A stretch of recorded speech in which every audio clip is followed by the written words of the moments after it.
Le soleil matinal caressait doucement les pavés de la place la plus emblématique du Vatican. C'était le jeudi 22 mai 2025. À peine 14 jours s'étaient écoulés depuis que le monde avait assisté à l'élection d'un nouveau successeur de Pierre, Léon XIV. Ce matin-là, le premier pontife né aux États-Unis sortait de sa résidence avec le pas tranquille de celui qui ne craint pas d'être vu, se dirigeant vers la paroisse de Santa Maria au Trastevere pour une simple bénédiction. Pendant ce temps, de l'autre côté du Tibre, l'inspecteur Marco Rosini, des Carabiniers, tenait entre ses mains un mandat de justice qui le laissait perplexe. Le document, signé par le bureau du procureur, ordonnait l'inspection du souverain pontife pour possession présumée de documents confidentiels du Vatican. Rien n'avait de sens, mais les instructions étaient claires. L'opération devait avoir lieu aujourd'hui, après la visite papale. À 15h47, sous un ciel limpide, le pape Léon XIV sortait de l'église. Il avait passé 2 heures à converser avec les familles et à bénir les enfants. La joie était palpable. C'est alors que 3 véhicules banalisés ont discrètement encerclé l'entrée. 6 agents en uniforme en sont descendus, escortant l'inspecteur Rosini, qui marchait lentement, presque à contre-cœur. Comme petit merci de nous rejoindre aujourd'hui, nous offrons un moment de bénédiction partagée. Commentez avec le mot foi, si vous êtes ouvert à recevoir une pensée finale spéciale, dédiée à tous ceux qui participent. Et s'il vous plaît, appuyez sur « J'aime » si vous appréciez ces moments. Le murmure de la foule s'est transformé en stupeur. Le pape, remarquant la tension, est resté silencieux, les mains jointes derrière le dos, et a attendu. « Votre sainteté », commença Rosini d'une voix basse, « j'ai ici un ordre d'inspection et de détention préventive. Restez bien avec nous, car la réaction du pape face à cette accusation impensable et l'acte qui a suivi allait non seulement désarmer ses accusateurs, mais aussi envoyer une onde de choc à travers le monde. » Le pontife regarda l'inspecteur avec une sérénité déconcertante et répondit dans un italien parfait. « Je comprends que vous faites votre devoir, inspecteur. Pourriez-vous me montrer l'ordre, s'il vous plaît ?» Léon XIV examina le document avec soin, ligne par ligne, sous le regard de la foule qui se pressait et des gardes suisses qui s'étaient approchés avec une prudence silencieuse. « On mentionne ici des informations confidentielles, commenta le pape à voix haute, sont en calme contrastant avec la tension ambiante.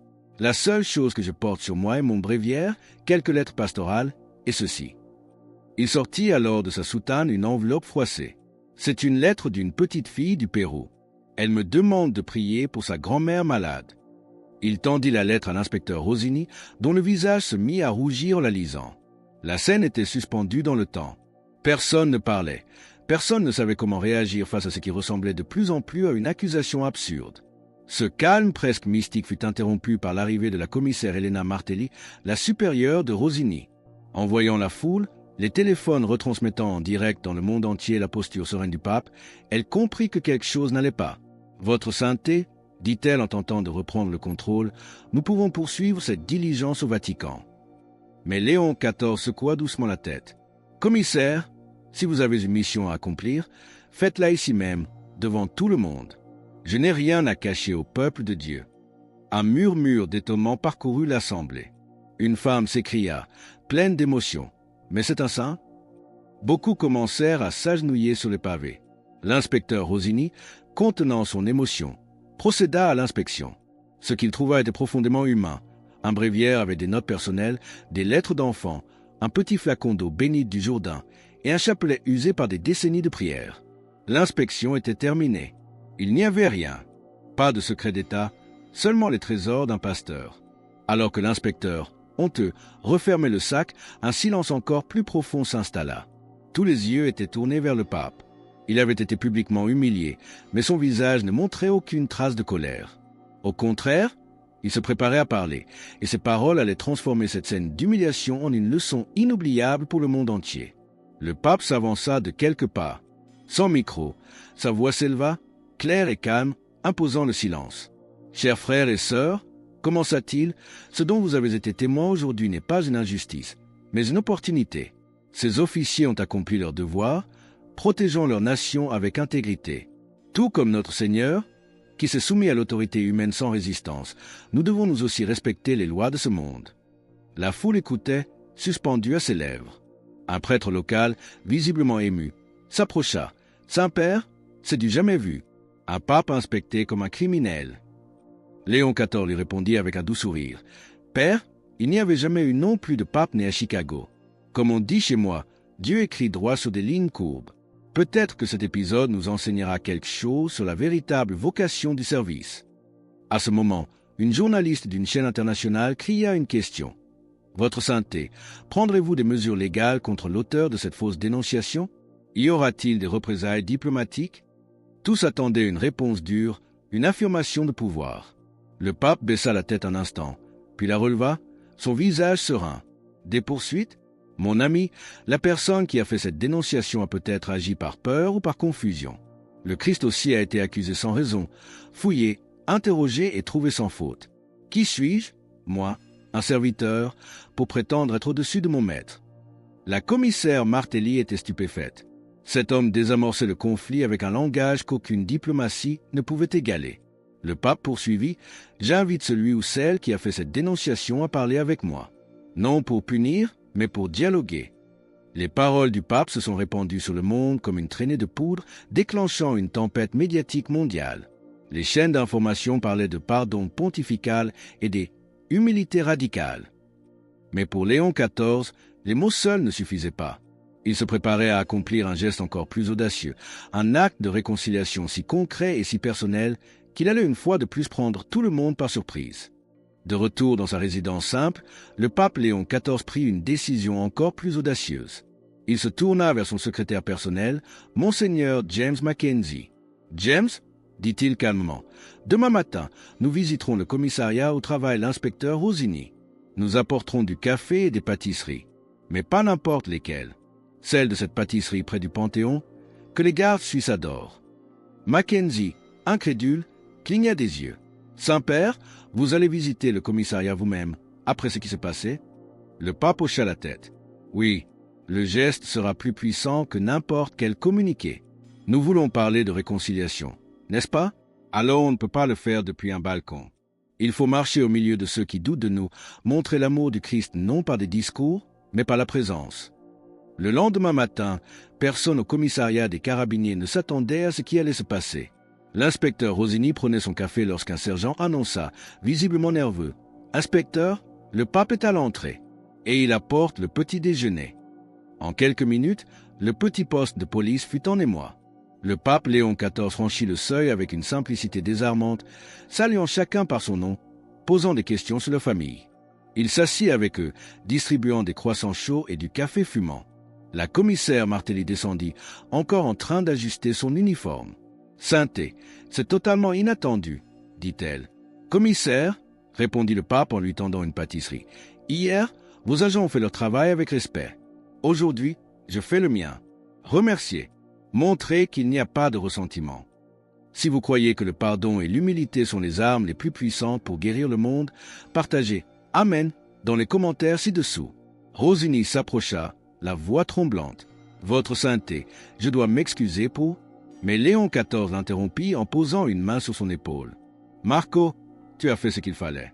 Ta mère doit être très fière. » Rosini resta sans voix, se demandant comment il pouvait savoir. Le pape sourit et désigna discrètement une photo de famille sur le bureau de l'inspecteur. L'image d'un pape partageant le petit déjeuner avec ceux qu'il avait inspectés devint un symbole d'espérance dans le monde entier. Mais une question restait en suspens. Qui avait orchestré cette machination? Tandis que le pape gagnait les cœurs, une enquête était sur le point de révéler le visage de celui qui avait agi par malveillance. 3 jours après le petit déjeuner qui avait ému la planète, une enquête journalistique menée par un correspondant chevronné du Vatican révéla le nom derrière la dénonciation anonyme. Le responsable était le père Alessandro Terretti, un prêtre de 45 ans, membre du secteur doctrinal du secrétariat d'État. D'orientation théologique traditionnaliste, il avait montré depuis le début une opposition farouche aux réformes annoncées par le pape Léon XIV.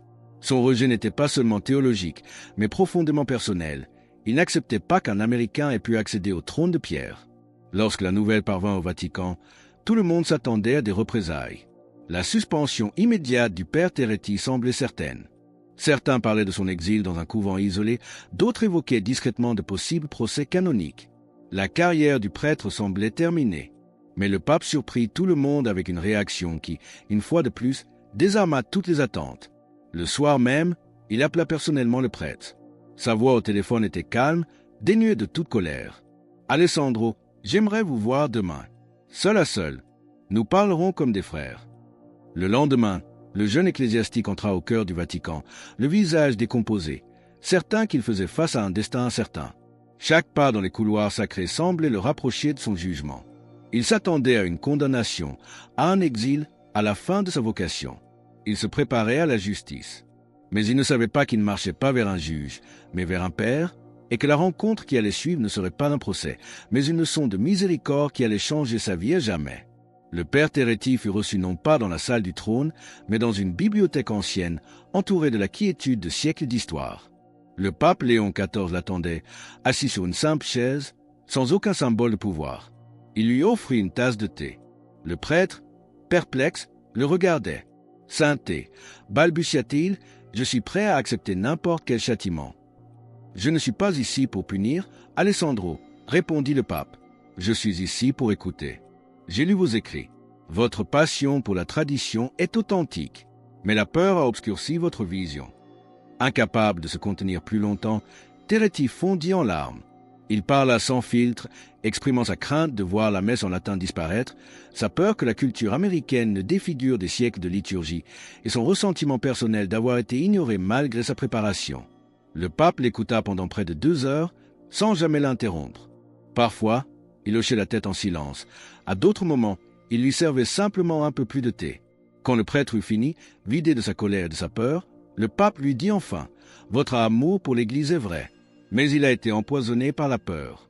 C'est pourquoi je vous propose un nouveau chemin, pas une sanction, mais une mission. » Terretti leva les yeux, surpris. « Je vous nomme responsable de notre nouvelle initiative de dialogue avec les églises orthodoxes, » annonça le pape. « Votre connaissance approfondie des pères de l'Église fait de vous l'homme idéal pour ce poste. Nous avons besoin de ponts, pas de murs. Pour rejoindre notre communauté et ne manquer aucune histoire inspirante qui montre le pouvoir de la miséricorde et du pardon, pensez à cliquer sur « J'aime » et à vous abonner. » En un seul geste, le pape avait transformé un adversaire en un collaborateur. La nouvelle de cette miséricorde radicale se répandit dans les couloirs du Vatican, laissant tout le monde sans voix. Mais quel serait le fruit d'un pardon si audacieux? L'histoire ne s'arrêtait pas là. Les conséquences de cet acte allaient se révéler dans les mois à venir, changeant non seulement la vie de 2 hommes, mais aussi le visage de l'Église. Chapitre 7. 6 mois après cet incident, le nom de Léon XIV était devenu synonyme de renouveau spirituel. Non pas en raison de réformes structurelles, mais par le pouvoir imparable de son témoignage. Le père Alessandro Terretti, autrefois hostile, était devenu l'un de ses plus fidèles collaborateurs.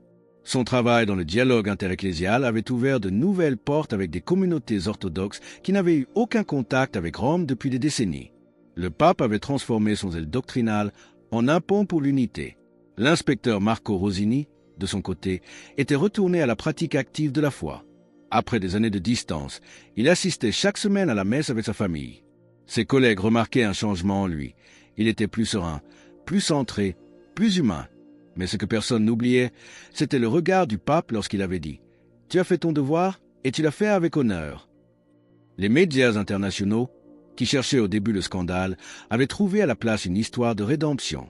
Léon XIV n'a pas eu besoin d'excommunier ni de condamner. Son autorité n'est pas née de la peur, mais de l'exemple. Son pontificat ne fut pas défini par un décret, mais par ce moment où il a choisi d'être vulnérable, inspecté, et pourtant de pardonner. Des millions de personnes à travers le monde, catholiques ou non, ont vu en lui un reflet de l'évangile pur, celui qui part de tendre l'autre joue et d'aimer ses ennemis. Le monde a ainsi compris ce que l'Église enseigne depuis des siècles mais que peu osent pratiquer, que le véritable pouvoir du christianisme réside dans la capacité de transformer les ennemis en frères. Alors que nous concluons sur ce témoignage puissant, la question nous est retournée. Et vous, comment auriez-vous réagi? Seriez-vous capable d'offrir la miséricorde face à une fausse accusation? Seriez-vous capable d'offrir le café à celui qui a douté de vous? Le pardon reste la force la plus révolutionnaire du monde. Commentez « Jésus est roi ci-dessous » pour affirmer cette vérité avec nous. Et votre parcours spirituel ne doit pas s'arrêter ici. Cliquez sur la vidéo qui apparaît maintenant sur votre écran pour un autre message puissant que nous avons préparé pour vous.